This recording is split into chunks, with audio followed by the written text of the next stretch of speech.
On the afternoon of November 24, 1971, the day before Thanksgiving, a man carrying a black attaché case stepped up to the Northwest Orient Airlines counter at Portland International Airport. He paid cash for a one-way ticket on Flight 305 to Seattle, giving the name Dan Cooper. Soon, a reporting error would transform that alias into the legend of D.B. Cooper. Dressed in a business suit and tie, the man boarded the Boeing 727, along with 35 other passengers. What unfolded in the next few hours would become one of the most audacious crimes and enduring mysteries in aviation history: the hijacking.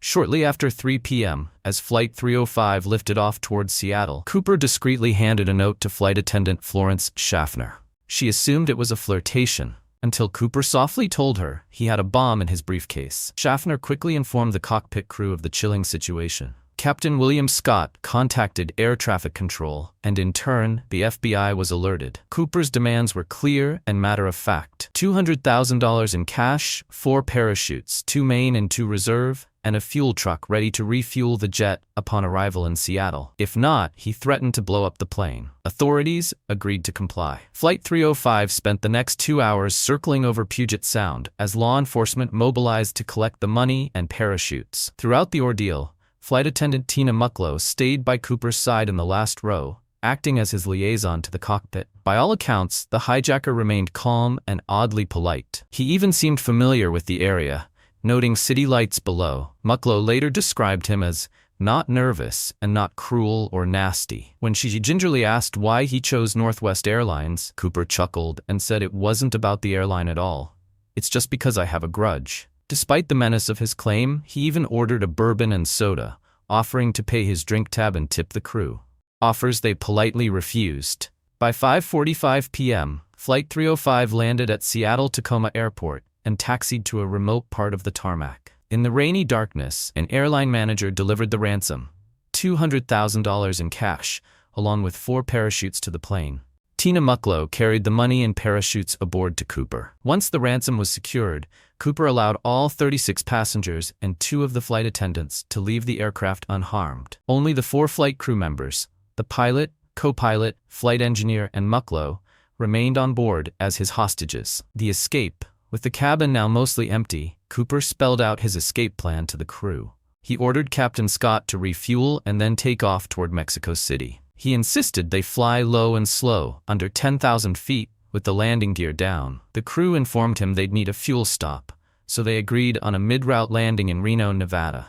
At 7:40 p.m., the Boeing 727 took off from Seattle, venturing into the night with its unusual passenger. Once airborne, Cooper told Mucklow to help him lower the plane's aft stairway, the retractable rear staircase unique to 727s. She hesitated, worried about the rushing air, but he assured her he'd do it himself. Cooper then instructed Mucklow to go into the cockpit with the other crew and stay there with the door closed. Before she left, Mucklow nervously asked him to please take the bomb with him. Cooper calmly replied he would either disarm it or take it along. As she turned away, Mucklow caught a final glimpse of the hijacker fastening the money bag to his body with parachute cords. Mucklow was the last person to see Cooper alive. Around 8 p.m., a warning light in the cockpit indicated the aft stairs were open. Captain Scott used the intercom to ask if Cooper needed assistance. A one-word answer came back: no.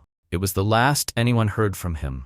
At approximately 8:13 p.m., the aircraft's tail section suddenly pitched upward, a brief jolt that the pilots recognized as the likely moment someone disappeared off the stairs. D.B. Cooper had jumped, plunging into a cold, rainy darkness over southwestern Washington. Unsure if the hijacker was still aboard, the crew remained locked in the cockpit and continued toward Reno as instructed. A few hours later, Flight 305 landed safely in Reno with the rear stair still down. FBI agents, state troopers, and local police surrounded the jet. After cautiously boarding, agents confirmed that Cooper was gone and his bomb was nowhere to be found. The mastermind had vanished into the night without a trace. The aftermath.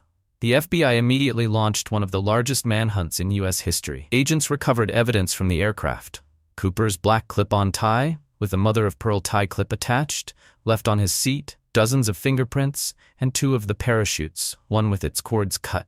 Composite sketches of the suspect were released, and the press dubbed the mystery man D.B. Cooper. Meanwhile, search teams fanned out across the suspected drop zone in southwest Washington. Based on the flight path and jump time, investigators initially focused on wooded areas near the Lewis River and Mount St. Helens. Despite weeks of searching, no trace of Cooper or his gear was ever found. In subsequent years, the FBI checked out hundreds of suspects, ex-paratroopers, military veterans, known felons, but all were eliminated for lack of evidence. Frustratingly, not a single bill of the $200,000 ransom ever turned up in circulation. It was as if the money vanished along with the man. Then, in February 1980, an 8-year-old boy made a stunning discovery along the Columbia River.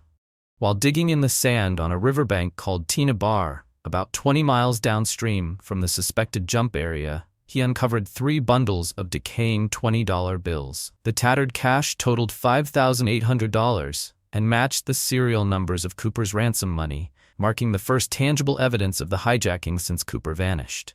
The find sparked new speculation but yielded no definitive answers about Cooper's fate. Apart from those bills, no other ransom money has ever been recovered. For 45 years, the FBI kept the case open and active, amassing a vast case file, yet no definitive answers emerged. Finally, in July 2016, the Bureau officially closed the active investigation, citing the need to focus resources elsewhere. The unsolved hijacking of D.B. Cooper had become a cold case. To this day, it remains the only unsolved act of air piracy in commercial aviation history. Cooper's heist also prompted sweeping changes in aviation security. Within a year, U.S. airports installed metal detectors and began routine baggage screenings. Boeing 727s were retrofitted with the Cooper vane, a simple device that prevents the rear stairs from being lowered in flight. Never again would a hijacker be able to exit a passenger jet mid-air the way Cooper had. Conclusion: more than 50 years later, D.B. Cooper remains a tantalizing enigma. Countless theories have been proposed, but no suspect has ever been proven to be Cooper. The FBI eventually came to believe Cooper likely did not survive the jump, given the inhospitable weather and his lack of specialized gear, but others imagine he might have beaten the odds and lived off his illicit riches. For the crew of Flight 305, especially Tina Mucklow, the night of the hijacking was a life-altering ordeal. Mucklow was only 22 at the time, yet she displayed remarkable courage and calm under pressure, sitting next to a man with a bomb for hours. In the aftermath, she largely withdrew from the public eye, and decades passed before she spoke at length about her experience. Her testimony offers a unique window into that fateful night, and her bravery is credited with keeping everyone safe. Meanwhile, D.B. Cooper has firmly cemented himself in American pop culture. His audacious exploit inspired songs, books, and Hollywood dramatizations. In the Pacific Northwest, Cooper-themed souvenirs sell at local shops, and gatherings of Cooperites still share theories at events like the annual CooperCon convention. The very name has become synonymous with an unsolved mystery, a symbol of the man who pulled off the impossible and vanished. In the end, D.B. Cooper's story survives in the public imagination because it was an almost perfect crime with an open ending. A man jumped from a passenger plane into a storm with a bag of cash and was never seen again. We still don't know who D.B. Cooper was, or if he survived. Perhaps it's that very uncertainty that keeps the tale alive.